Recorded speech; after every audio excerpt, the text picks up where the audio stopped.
Boa tarde, sejam bem-vindos ao ciclo de webinars às terças, pela Divisão de Costão de Áreas Protegidas, Direção Regional de Conservação da Natureza e Florestas do Alentejo, do ICNF.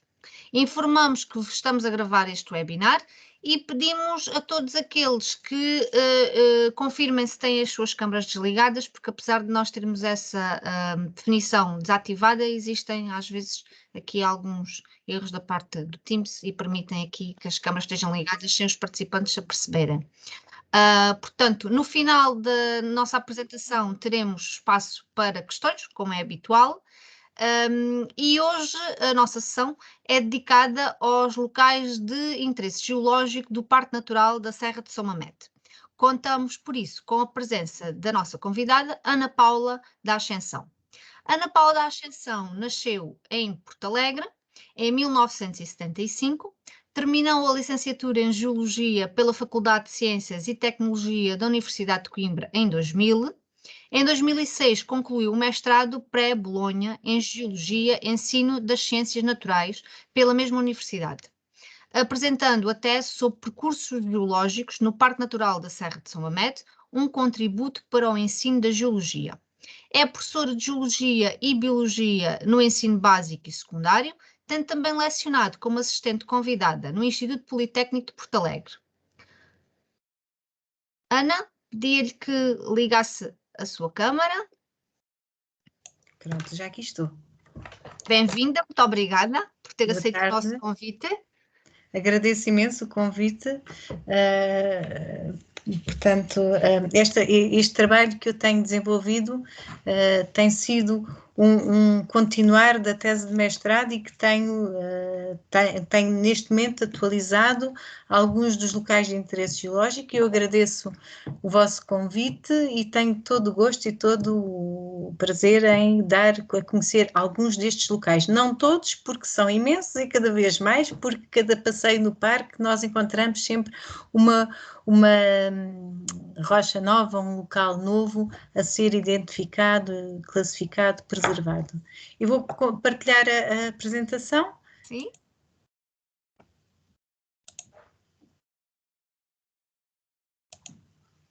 Peço desculpa. E creio que já todos poderão ver. Ok, sim, pronto. Obrigada. Começando, os locais de interesse geológico do Parque Natural da Serra de São Mamede poderão ter um acrónimo que é o LIG. São os LIG, os locais de interesse geológico. São locais que me prenderam a atenção, não só por ser portalegrense, mas também porque reconhecemos que no interior do nosso país há locais únicos que são pouco divulgados, pouco conhecidos, e nós temos um património não só geológico, como etnográfico, arqueológico, gentes, pessoas, são locais únicos, belos e que merecem a nossa atenção. Eu vou falar um bocado do Parque Natural da Serra de São Mamede, pouquito. É uma área do Nordeste alentejano e que foi criado, o Parque Natural foi criado em 89. Portanto, faz anos a 14 de Abril, e a águia de Bonelli é o símbolo deste parque, porque é uma espécie em proteção e que nidifica nos penhascos do nosso parque, nas célebres cristas quartzíticas. O Parque Natural tem uma área de 56 mil hectares e abrange os concelhos de Porto Alegre, Arronches, Marvão e Castelo de Vide. Eu coloquei aqui duas fotografias da ermida de São Mamede, qual justifica a atribuição do nome do nosso parque. E esta ermida está numa zona altaneira do parque, perto dos 1027 metros de altitude, porque o Parque Natural pode-se dizer que é a zona mais alta, corresponde à altitude mais alta que está abaixo da linha do Tejo. Portanto, este mosteiro beneditino que nós encontramos na zona do parque pertence à Diocese de Porto Alegre e Castelo Branco e está em vias de integração no património e de classificação e proteção. Mas vamos ao que interessa e vamos aos locais de interesse geológico, que é o que nos interessa. Eu tenho nesta apresentação 17 locais. Se avaliarmos bem, até tenho mais do que 17 locais, mas aqueles locais que eu considero que são de acessível fácil a médio.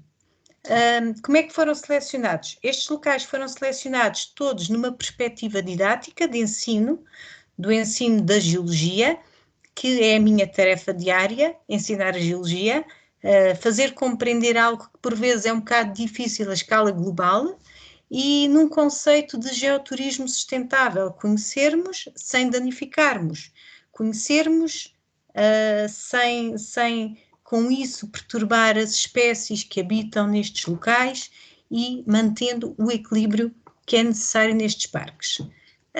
Tudo para que seja promovido, preservado o património geológico. Eu considerei que destes 17 locais, há três locais que são de observação paisagística, que são os 3 LIG, e se repararem aqui tem um LIG, um P minúsculo, que eu considerei ser os LOPs, local de observação e paragem.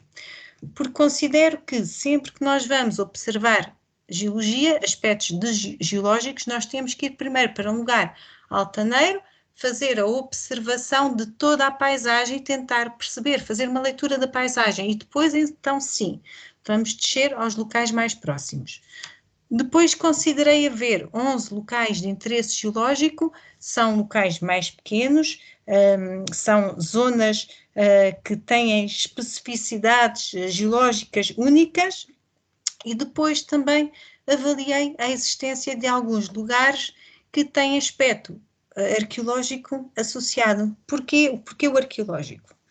Porque se nós considerarmos que o arqueológico é um património construído, tomando como base um património geológico, portanto, faz toda a parte integrante destes locais de interesse geológico.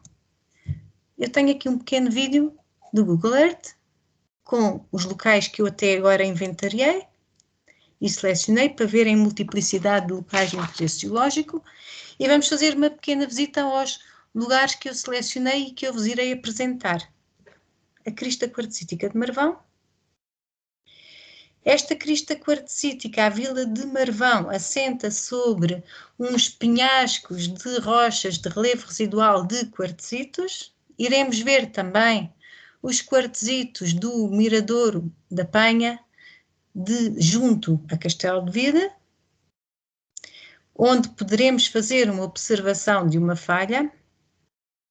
Esta geologia de campo torna-se muito mais interessante do que a geologia online. No entanto, na geologia online eu também já aprendi muita coisa. Podemos fazer observação no Google Earth de uma falha geológica muito facilmente. As Caleiras da Escusa, que é o património arqueológico associado ao património geológico. Ora bem, para que eu possa explicar a geologia, nós temos que compreender que o nosso planeta tem uma idade de 4.600 milhões de anos. Os geólogos classificam esta idade em 4 etapas diferentes. Estas 4 etapas, nestes 4.600 milhões de anos, há uma primeira etapa, que é uma etapa mais antiga, puramente geológica, de intenso vulcanismo, que pouco conhecemos pela ausência de fósseis, onde há uma porção final desta etapa, que é o pré-câmbrico, e esta porção nós conseguimos encontrar algumas rochas pré-câmbricas que entram em contacto com algumas rochas a sul do parque. Mas eu vou praticamente só abordar as rochas que fazem parte de um período da história da Terra que é o Paleozoico. E o Paleozoico é uma era geológica que é um espaço temporal que tem cerca de 300 milhões de anos. Para nós percebermos o que é o Paleozoico. O Paleozoico é uma era geológica que especificamente foi uma era em que há uma explosão de vida e vida marinha. Eu vou demonstrar aqui, para terem ideia, os períodos geológicos a que eu me vou referir no parque. Os períodos geológicos do parque, ao todo, do Paleozoico, são 5, mas os períodos geológicos que nós encontramos no nosso parque natural são o Ordovícico, Silúrico e o Devónico.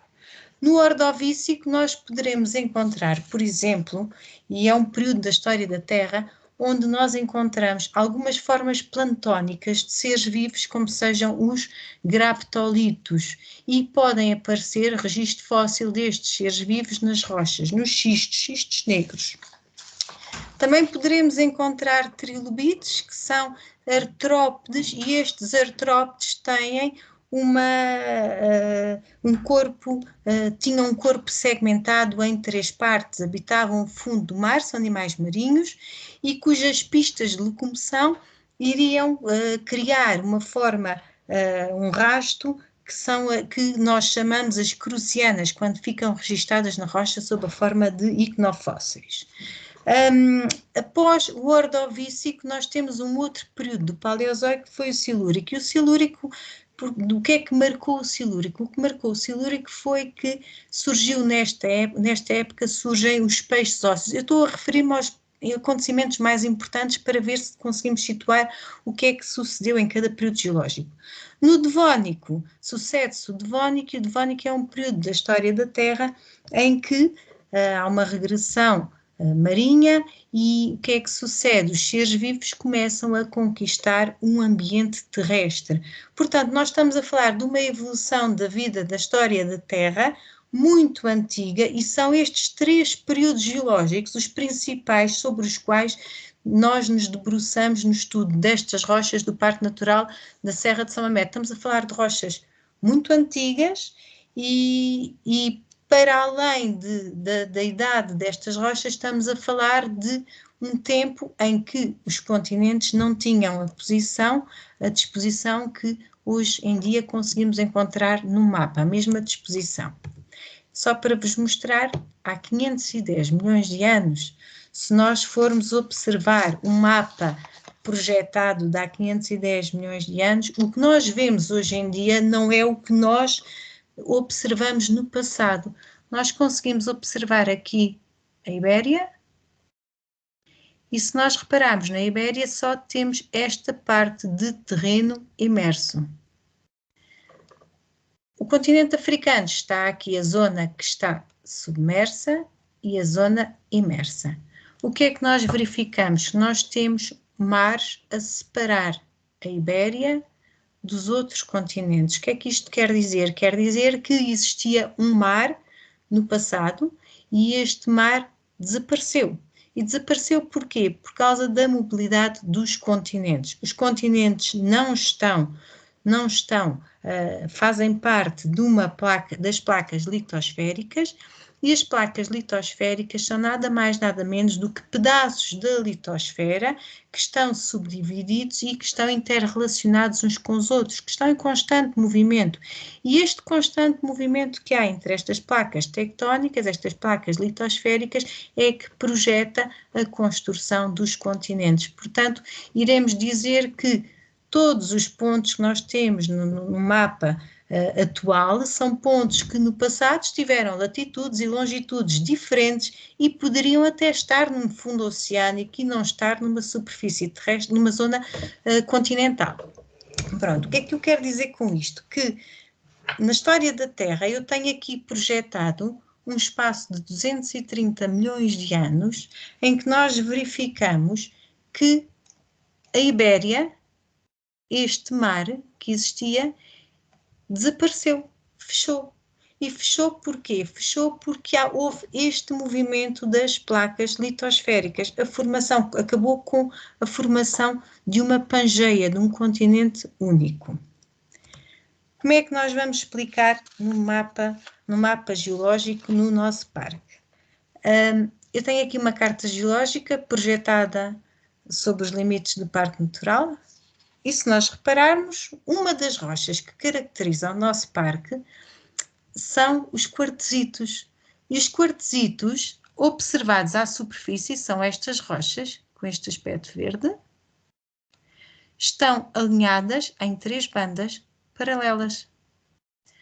Se eu seguir por aqui abaixo, pelo mapa de Espanha, eu vou até Córdoba, seguindo este alinhamento destes quartzitos. O que é que estes quartzitos me indicam? Estes quartzitos indicam-me que houve um antigo mar que foi encerrado. São rochas marinhas, são rochas que se formaram por sedimentação de um mar pouco profundo.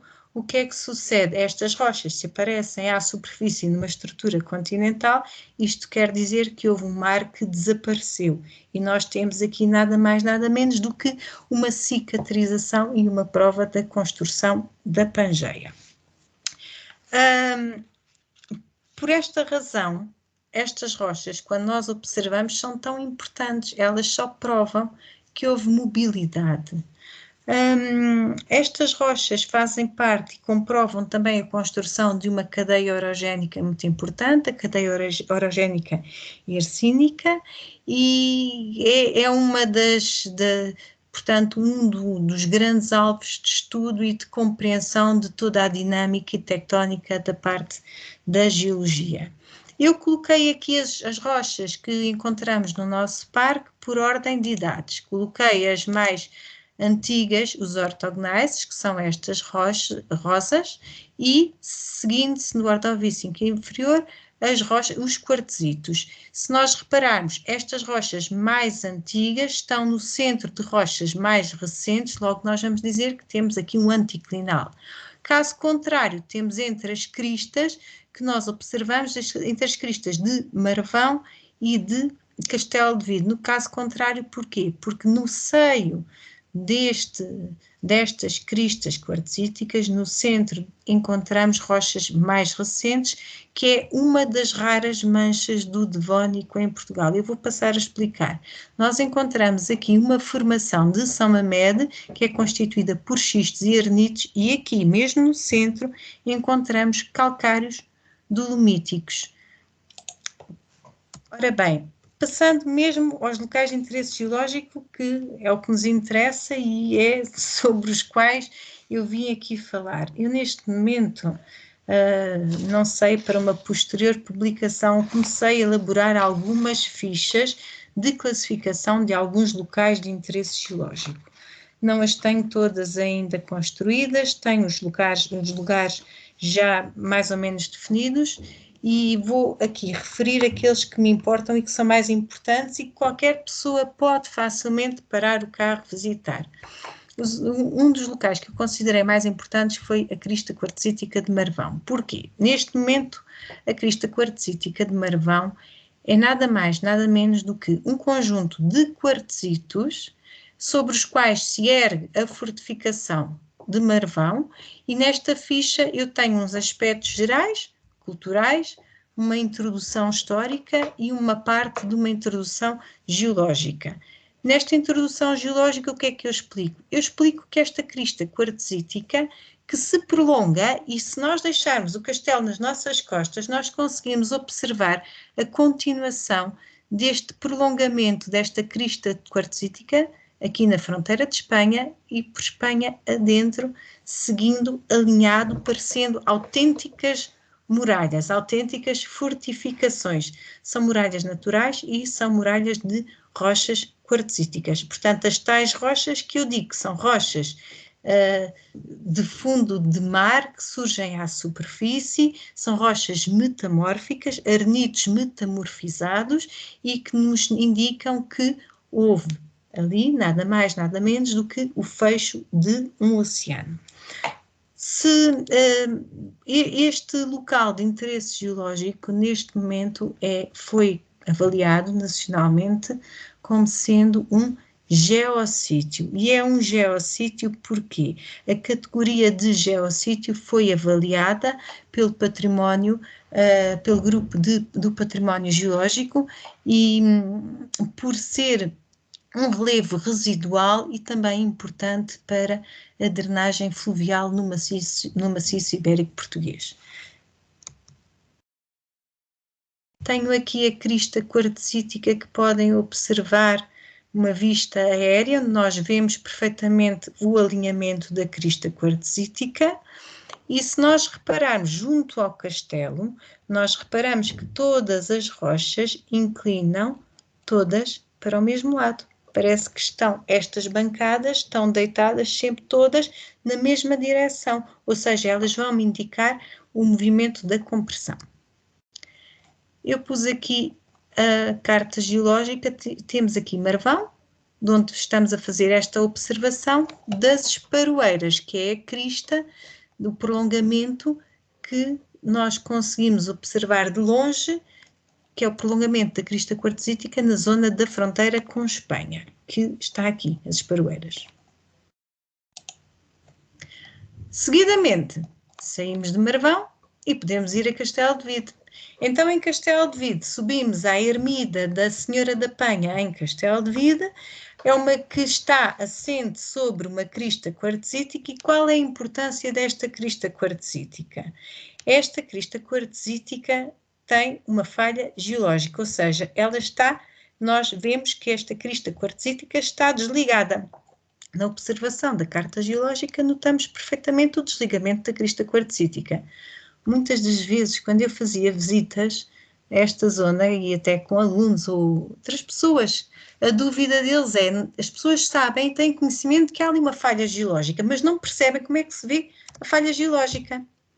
A falha geológica é o desligamento de uma crista quartzítica que, em vez de continuar alinhada, parece que fica partida, desligada. Este desligamento é de cerca de 300 metros. Esta falha é importante, porquê? Porque nesta falha nós temos aqui também uma entrada de águas para um aquífero. Aliás, até há uma exploração de águas na zona de Castelo de Vide, graças a esta entrada de águas. Este desligamento nós dizemos que é um desligamento dextrógeno. Porquê? Porque nós temos um pedaço, o pedaço que está mais perto do nosso pé direito, portanto, permite-nos dizer que é o desligamento do lado direito, então dextrógeno. Se fosse ao contrário, dizia-se que era um sinistrógeno.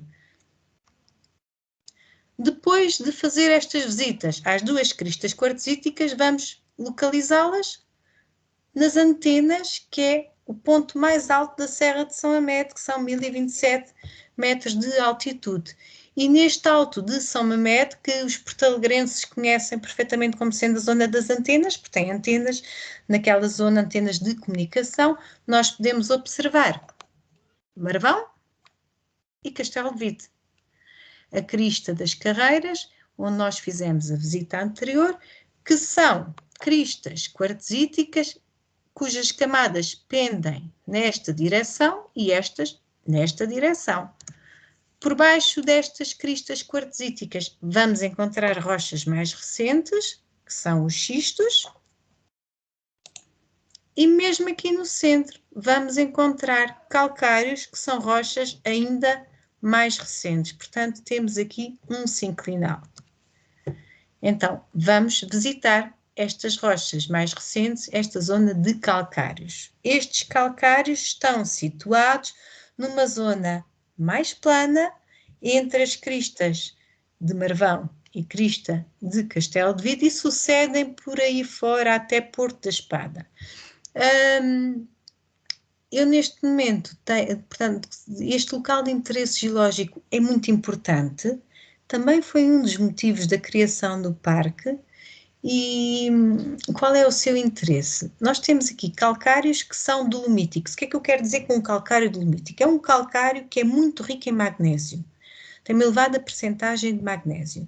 E o que é que sucede? Quando nós nos aproximamos destes calcários, que nos parecem que estão com este aspecto alterado, se nós nos aproximarmos destes calcários, nós verificamos que há cristalizações neste calcário, ou seja, é um calcário que sofreu dissolução e, resultante desta dissolução, temos cristalização, formação de calcite. Eu tenho aqui alguns aspectos para poderem ver, com mais aproximados. Se nós nos aproximarmos destas caleiras, nós conseguimos observar algumas estruturas de abatimento, pequenas grutas, sim, e algumas cavidades, onde até conseguimos observar, parece que umas pequenas estalactites. Aliás, aqui é perfeitamente visível, e conseguimos observar macroscopicamente até os cristais, que são romboedros perfeitos. Porquê é que se chamam caleiras? Porque no Alentejo, quando o alentejano pinta a sua casinha de branco, ele utiliza a cal. E a cal é precisamente extraída destas caleiras. É extraída e é cozinhada num forno próprio. Isto é, portanto, nós temos ao longo destas caleiras, presentemente estão 9 fornos em estado bom de conservação, que são considerados monumento nacional, e estes 9 fornos que nós aqui podemos observar podem remontar até ao tempo dos romanos. Nós temos uma civilização romana perto desta zona, que é a Maia. Se nós observarmos, estes fornos são construídos, alguns têm alguns remendos de outro tipo de rocha, mas também construídos com o próprio calcário. E nestes fornos, o que é que faziam? As pessoas desmatavam a zona da floresta e depois carregavam por cima a cal, extraída daquelas pedreiras, feito o desmonte, e era cozinhado. Depois esta cal era vendida de porta em porta. É um processo muito engraçado, neste momento é monumento nacional, ao abrigo do Decreto-Lei de 29 de 2012. A importância desta zona, se falarmos na agricultura, é que este tipo de calcário dolomítico é muito importante para a neutralização dos solos. Estes solos são riquíssimos em aspectos agrícolas e neste local pratica-se ainda um tipo de agricultura tradicional. Aliás, esta fotografia que aqui está, podem ver, ainda percebe-se bem aqui este relevo residual destas cristas quartzíticas soberanas aqui a aparecer na paisagem. A importância do parque, desta zona, também tem uma importância no que diz respeito ao sistema aquífero. É uma zona onde, por baixo desta formação carbonatada, por baixo sobre esta formação carbonatada, nós encontramos um sistema aquífero, que é o sistema aquífero da Escusa, que abrange uma área de 7,7 km² e que está aqui traçado. Para terem uma ideia, temos aqui os calcários dolomíticos, que é esta mancha alaranjada, e este aquífero é responsável pela ressurgência em algumas nascentes, uma das quais a nascente dos Olhos d'Água, que foi sede do Parque Natural da Serra de São Mamede. Esta zona portanto, é um aquífero que serviu de abastecimento público para Porto Alegre antes da construção da barragem da Apartadura. Depois, um outro local que eu considerei que para ser avaliado, protegido e que não deve ser divulgada a sua localização, e já digo porquê, é a Cova da Moura. A Cova da Moura é um lugar de abatimento, um conjunto de cerca de 9 salas, galerias, e eu tenho aqui um perfil para poderem ver mais ou menos. Este é considerado também um geossítio, e este geossítio é avaliado por quê? Não só pelo aspecto de ter, e se puderem ver, a entrada é verticalizada e depois entrada horizontal por uma série de galerias, é um dos locais que alberga uma das maiores colónias de morcegos da Europa, e são morcegos de várias espécies, um morcego de ferradura, um morcego de peluche, um morcego orelhudo. Porquê é que importa proteger esta zona? Esta zona, estes morcegos são alvo de monitorização, não podem ser perturbados, porque senão esta colónia desaparece, e se tiverem a olhar dos curiosos, nós poderemos danificar um aspecto biológico que deve ser mantido protegido.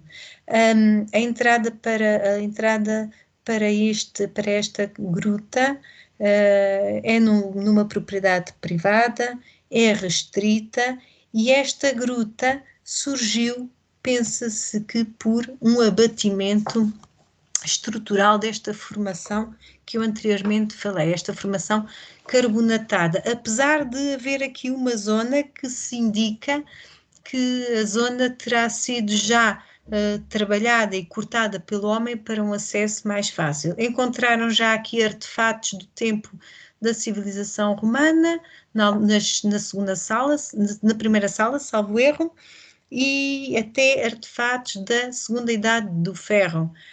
Esta gruta terá sido provavelmente utilizada também para se retirar algum material para construção, para a extração da cal, para as argamassas. Aliás, até há um trabalho que eu li recentemente, uma bibliografia que eu li recentemente, em que se fez um estudo das argamassas na utilização de construção da cidade romana de Amaia. Encontraram aqui ânforas. As grutas têm estalagmites e até mesmo chegando a aparecer algumas colunas.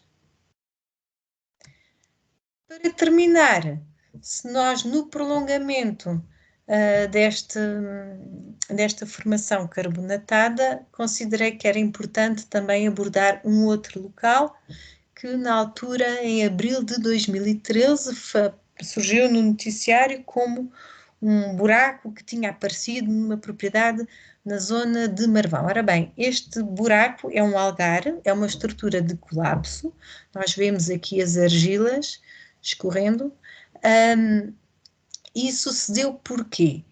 É uma zona fragilizada porque por baixo passa o aquífero, tinha chovido imenso neste inverno e pensa-se que o nível do aquífero que terá aumentado de tal forma que a estrutura ficou mais suscetível e abriu-se portanto, colapsou aquela estrutura endocárcica. Não foi só uma estrutura, como duas, temos aqui uma outra, aliás, há referência de que um dos castanheiros terá sido engolido, entre aspas, por esta estrutura. Esta cavidade, na sua maior secção, tem cerca de 16 metros, tem que estar vedada ao acesso do público, porque realmente é uma estrutura perigosa, é profunda, tem 50 metros de profundidade. Eu até, se me permitem, tenho aqui um perfil topográfico que foi extraído do relatório do Núcleo de Espeleologia que explorou este local, e se repararem, nós temos aqui uma profundidade até aos 46 metros, que foi mais ou menos a altura em que eles conseguiram encontrar e atingir o nível do aquífero. A propósito disso, achei que era interessante terem uma ideia desta estrutura de abatimento e até tenho aqui um pequeno filme para verem o que sucedeu naquela altura. Neste momento, portanto, é uma propriedade privada e nesta zona já sucedeu uma segunda vez um outro algar que se formou, portanto, é uma zona fragilizada pelo tipo de formação carbonatada que tem. Eu passo o vídeo. Foi filmado com um drone e permite-vos ter um conhecimento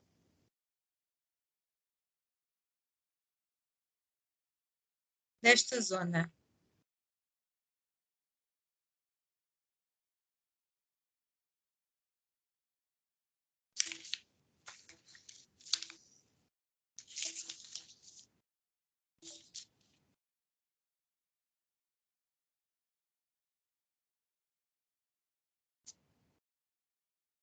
A cerca de 8 metros de profundidade, conseguiram encontrar uma pequena bica d'água escorrendo. Portanto, é uma zona muito rica em termos de águas.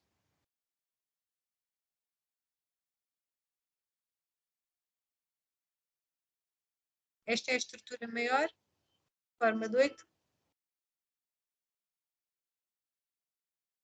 Na véspera tinha passado um trator com lenha, que talvez também terá facilitado um bocado este abatimento, não é? Da zona. Aliás, até se vê ali um bocado da palha espalhada no chão, onde passou o trator. Aquela dolina, entretanto, já abriu completamente, atrás.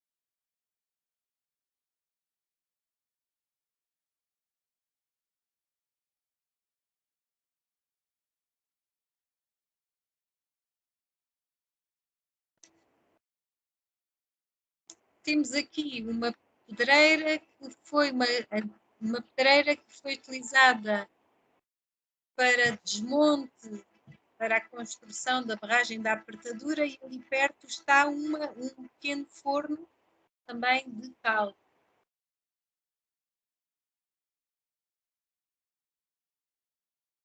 Aliás, conseguem perceber bem ali a cota mais baixa da exploração daquela pedreira.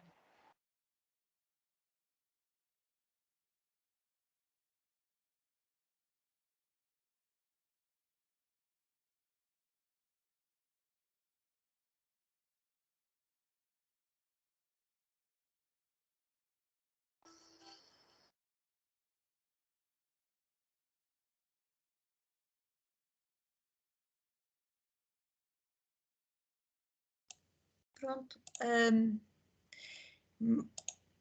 Ora bem, acho que já deixei de compartilhar a tela. Eu mais locais teria para vos apresentar, mas este foi aquele que eu consegui ancorar as paragens uma à outra e ter um contexto que nós conseguíssemos perceber, que é o sinclinal da zona de Castelo de Vida. Não sei se tem alguma dúvida. Obrigada, Ana, pela estes locais, por esta compilação de locais que nos mostrou aqui na sua apresentação. Como sabem, podem agora colocar, os participantes podem agora colocar as suas questões. Temos já aqui uma mão levantada de Vera Fernandes. Só um momentinho, Vera. Vera, se quiser colocar as suas questões, é só basta ligar o som, o seu microfone e a câmera, se quiser.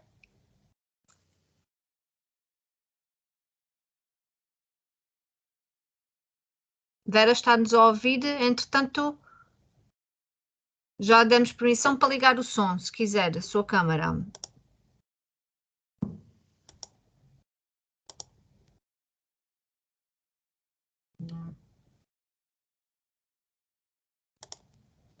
Não, não estamos aqui. Entretanto, ela desapareceu aqui a mão levantada. Entretanto, temos aqui no bate-papo alguns comentários, perguntas específicas. Creio que ainda não temos assim. Temos aqui uma, talvez. Deixem-me ver aqui. Temos aqui da Helena Fonseca, que no seu comentário coloca também aqui uma questão. Tendo estes ligue um valor obviamente geológico, científico, didático, estético e cultural, porque não adotar o termo geossítio, termo este consagrado no Decreto-Lei nº 142/2008, de 24/7, e que é o termo atualmente emprega internacionalmente para estes locais. Como nota, um geossítio pode ter um âmbito local, regional, nacional e internacional, e penso que estes seriam geossítios de âmbito regional, incluindo já alguns de âmbito nacional que se encontram inventariados. Sim, com certeza. São geossítios no aspecto em que eu considero geossítios, não é? Mas eles não estão classificados como geossítios, pelo menos eles não estão divulgados. Por isso, para serem geossítios, eu teria que proceder a uma ficha de classificação dos locais, que nesse aspecto, os únicos geossítios que há no Parque Natural classificados, até agora há 3. Que é a crista quartzítica, a zona dos granitos da Serra de São Mamede, da entrada da Serra de São Mamede por Porto Alegre, e é a Cova da Moura. Mas com certeza são geossítios, sem dúvida são. Muitos mais há, aliás. As cascatas, tanta coisa bonita que há, as marmitas de gigante. Muitos locais haveria. Muitos são geossítios, de facto, de âmbito regional, nacional, porque não? Helena, espero que tenhamos respondido à sua questão. Vera, agora sim. Agora já consigo falar. É que não me estava a ser permitido falar, por ligar o microfone. Muito obrigada, Ana, pelos esclarecimentos. Sendo eu uma pessoa que trabalha em cronologia de rochas, claro que tenho interesse em saber se me pode indicar algum artigo onde haja datações ligadas ao parque, em especial, quer dizer, datações não é só em termos de estratigrafia, não é? Coisas mais isotópicas em relação os granitos que existem. Na geoquímica ali qualquer coisa. Sim. Pronto, pois eu também não procurei, também para ser honesto, não procurei, mas era interessante porque até é algo que eu se calhar poderia fazer. Até, pronto, não tive feito tempo o mês passado, mas eu tenho eu não vivo em Portugal, mas tenho o meu martelo geológico, e uma das ideias era colher um bocadinho da amostra, só que se calhar não sei se há alguma diferença de idades, não é? Porque não sei se foram postos, todos se formaram ao mesmo tempo ou não, ou se interessa ou não. Bom, eu este trabalho que eu tenho desenvolvido, eu comecei a desenvolver, eu fiz este trabalho em 2006, para defender uma tese de mestrado em Coimbra.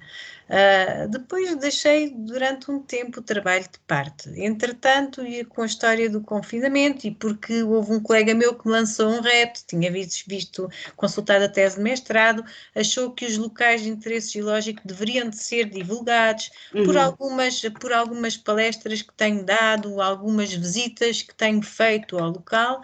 Eu decidi voltar a pegar em tudo. É claro que muita informação há, recente.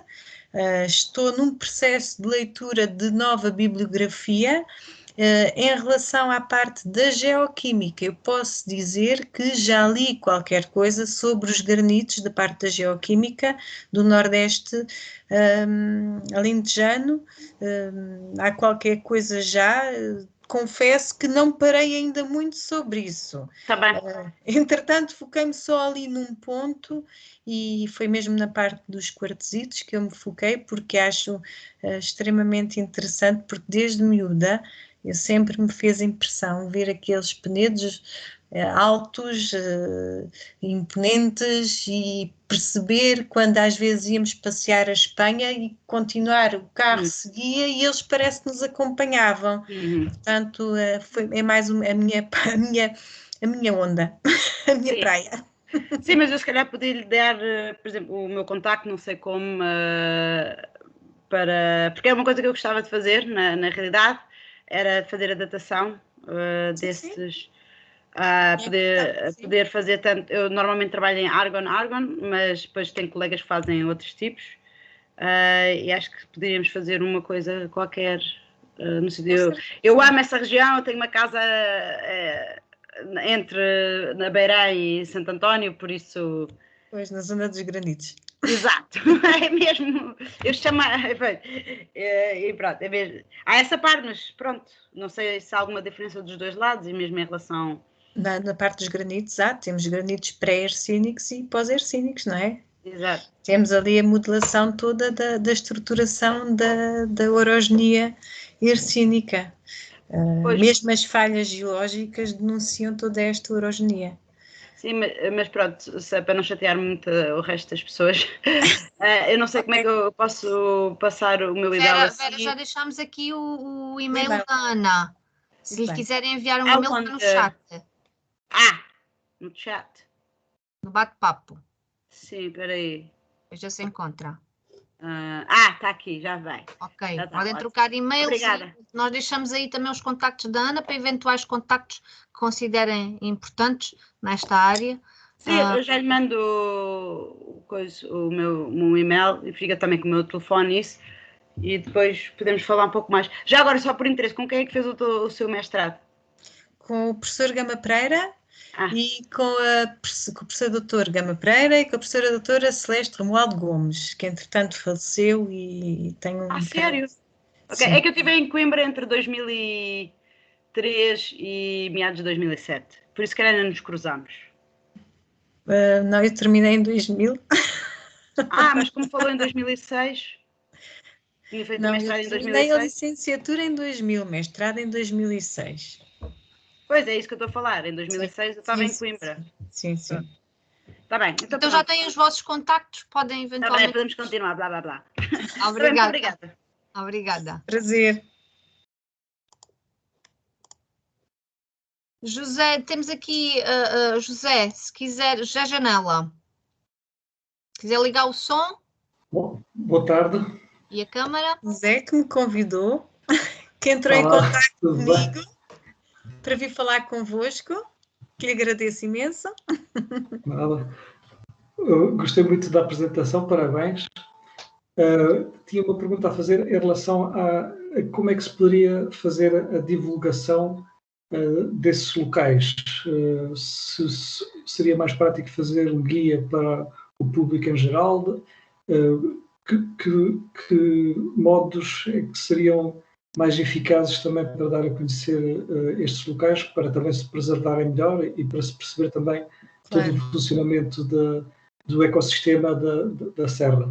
Era isso que eu gostava de saber. Obrigado. Sim, eu acho que neste aspecto era muito importante haver um guia geológico e geomorfológico da região, porque, por exemplo, eu posso falar muitas das vezes quando eu faço a geologia de campo e vou com os meus alunos, se eu for à zona da Serra da Estrela, eu tenho um guia geológico e geomorfológico que me permite aceder imediatamente aos pontos e ter logo a informação e perceber a geologia da região. E nesse aspecto eu acho que a zona do parque, no Parque Natural da Serra de São Mamede, não encontramos guias pedestres, pequenas rotas, grandes rotas que são muito engraçadas e muito bem estruturadas, mas que se calhar lhe falta essa parte da componente da geologia. E através de um guia específico para que seja de leitura fácil. Ok, obrigado. Obrigada, Janela. Alexandre, Pereira também queria colocar uma questão. Alexandre, se quiser ligar o micro.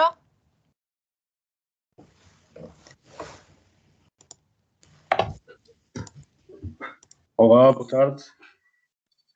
Olá.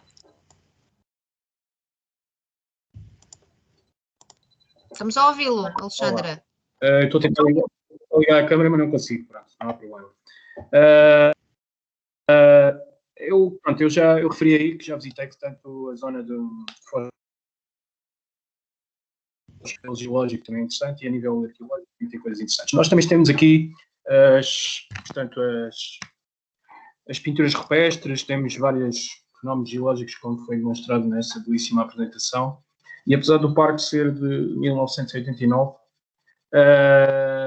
ainda não existem percursos, nomeadamente turísticos ou roteiros, como disse, guias, para visitar todas essas riquezas que temos aqui em Porto Alegre.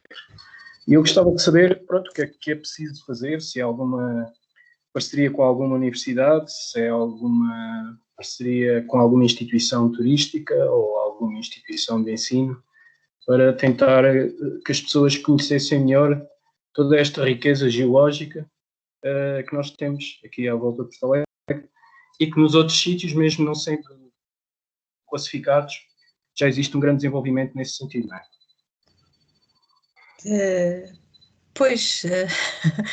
Eu comecei há relativamente pouco tempo a pegar novamente nestes locais de interesse geológico e graças a um entorse no pé em que tive que ficar a descansar em casa, pude debruçar-me mais na atualização dos dados.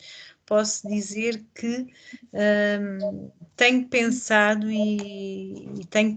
se não deveria de ser divulgado e se não deveria de ser estabelecida alguma parceria, mas isso é algo que eu ainda estou muito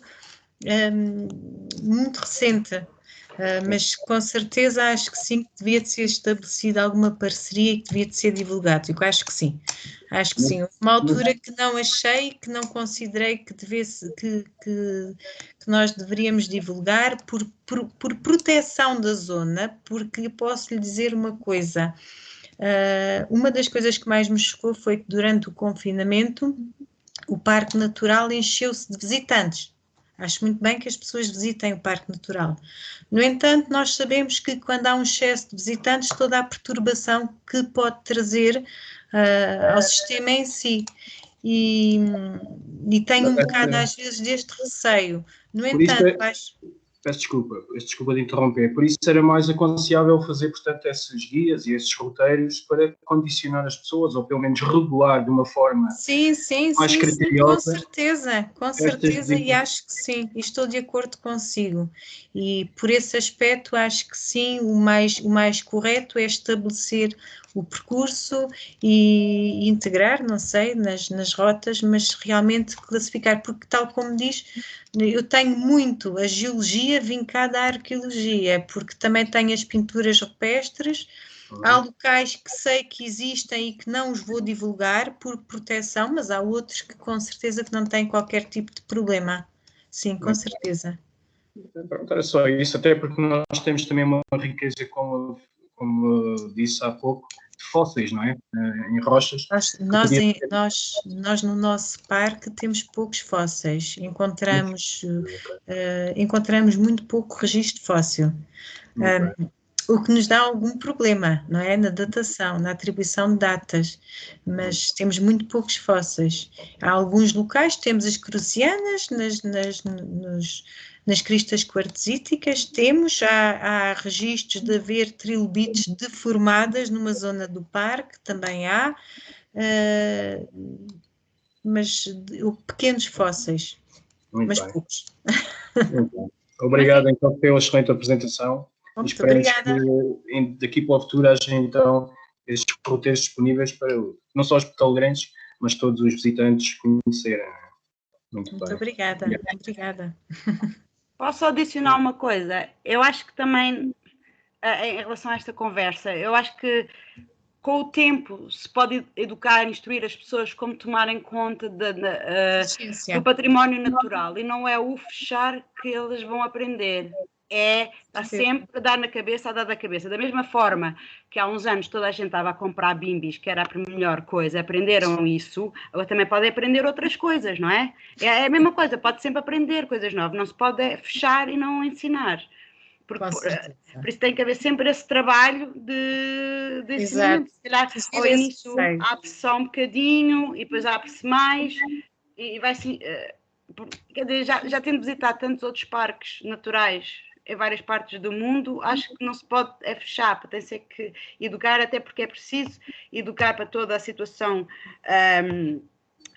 que se tem causado no mundo, não é só as emissões do CO2 e não sei o que mais, é todo o problema de outros estragos que se têm feito ambientais, é por um processo de educação e de instrução às pessoas de perceberem o impacto, não é? Então é assim para nós difundirmos o amor pela natureza, que parece que houve uma certa altura no crescimento de um adulto que aquilo de repente se passa, mas eu acho que toda a criança já tem esse amor e acho que é a perpetuar essa gratidão temos ou trazer ao de cima, não é? Perpetuar e trazer ao de cima, não é? Por isso não podemos ser paternalistas que eles não vão aprender, não, isso acho que não pode ser o registro. Daí o lema, para proteger melhor tem que se conhecer, não é? Portanto, quanto mais pessoas tiverem conhecimento desse património, melhor a protegerão, não é? Sim, com certeza, por isso é que deve ser inventariado, mas há locais, atenção, há locais que vão aos olhos dos curiosos determinados, não todos, são poucos, mas há determinados locais que podem ser perturbados. Devem ser conhecidos pelas entidades competentes do Parque Natural de forma a serem protegidos. Não devem ser desconhecidos, não. O Parque Natural tem que os conhecer e saber quais são e porquê que são importantes. Sim, claro, tudo tem que ser aberto, não estou a dizer o contrário, tem que ser protegido e se calhar tem-se que falar com pessoas noutros países que têm situações semelhantes para colher o máximo de informação possível para podermos, não é? Melhor a proteger a situação, porque já outros sítios se calhar já passaram pelo mesmo processo, não é? Com certeza, sim. E adquirir é só por conversa e contacto e trocas que se vai aprendendo. Já agora existe interesse da Escola Superior de Educação de Porto Alegre, nomeadamente no Politécnico, em fazer alguns trabalhos nesta área, nesta região? Não sabe se existem alunos a fazer mestrados ou teses, né, nesta área, ou fazer trabalhos nesta área, digamos assim. Eu neste momento estou, este semestre não tenho estado lá, eu estive no semestre passado lá como convidada, como tenho estado outros anos, em semestres passados, não é? E, portanto, estou ligada a um curso de biocombustíveis, portanto, não estive ligada a essa área de licenciatura de biocombustíveis. Não lhe sei dizer, nem lhe sei responder a essa questão. Muito bem. Mas isso também podia ser uma coisa gira, que era... Fiquei a aprender muito mais sobre o parque. Ainda bem. Eu acho que neste caso até seria interessante que as câmaras de Porto Alegre, Marvão e Castelo de Vite se unissem a proporcionarem bolsas de estudo que permitissem pessoas fazerem estudos de mestrado. Não tem que ser só para pessoas locais, quem estivesse interessado, para fazer esse levantamento e proporcionarem esse tipo de estudos, em vez de gastarem nos alindamentos das rotundas, mais vale usar as verbas para realmente qualificar e dar mais impacto ao que existe, não é? No coisa. Agora, fiquei contente de saber, fiquei contente, confesso, do trabalho extra que tiveram naquela grande rotunda em Porto Alegre e tiraram aquela grande escultura que estava lá, que nem dava para se ver os carros do outro lado. Isso até foi bom, ficou melhor, mas eu acho que não vale a pena gastar-se muito mais dinheiro nesses tipos. Há coisas mais interessantes para turismo e tudo, não é? Que se faz. O turismo Obrigada, não é só Vera. de luxo. Diga? Obrigada pelas observações. Temos aqui mais uma pergunta. Horácio Faria. Embora se trate de um parque natural, com a sua experiência e conhecimento, entendo que existem valores que justifiquem a criação de um geoparque? No Parque Natural da Serra de São Mamede? Para já, não. Para já, não, porque os geoparques que eu conheço, há fundamentos muito fortes para a sua, portanto, a sua constituição. Nós estamos perto de um geoparque, atenção, e estamos perto de um geoparque que tem cristas quartzíticas, portanto, nós, ao fim e ao resto, podemos ser uma continuação desse geoparque, mas não me parece que para já haja fundamento para um geoparque, mas para proteção destes geolocais, com certeza. Por si só, os valores poderiam não justificar a classificação. Exatamente. Temos aqui também uma colega, a Helena Fonseca, que é geóloga aqui do serviço e que disponibiliza aqui o seu contacto. Eu depois envio para a Ana o contacto de e-mail aqui da Helena para eventualmente desenvolverem aqui algum troca de ideias ou, bem, tudo quem bem. sabe, outras coisas entre vós. Portanto, relembro que ainda poderão colocar aqui algumas questões à Ana sobre a temática.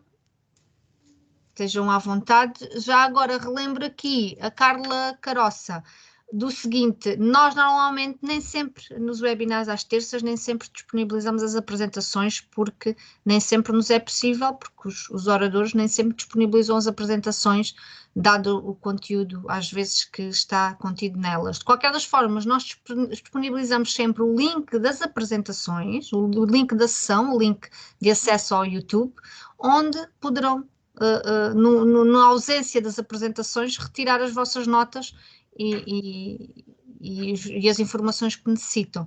Infelizmente, nem sempre conseguimos disponibilizar as apresentações como poderiam eventualmente desejar. De qualquer das formas, aqui também, relativamente aqui a uma observação que o Alexandre Pereira fez anteriormente aqui num comentário do bate-papo, eu só queria completar aqui a informação que a Ana também deu, que os calcários também são muito ricos em flora, nomeadamente em orquídeas e em narcisos. Pronto, aqui fica a nota. Portanto, não havendo mais questões, de qualquer das formas, deixamos outra vez aqui o e-mail da Ana para eventualmente colocarem e estabelecerem contacto aqui nesta temática. Agradecer mais uma vez. O mail é a Ascensão com essa. Peço desculpa. Não faz mal. O meu mail da escola é com C também. Às vezes ocorre esse erro. Não faz mal, não se preocupe. Ascensão.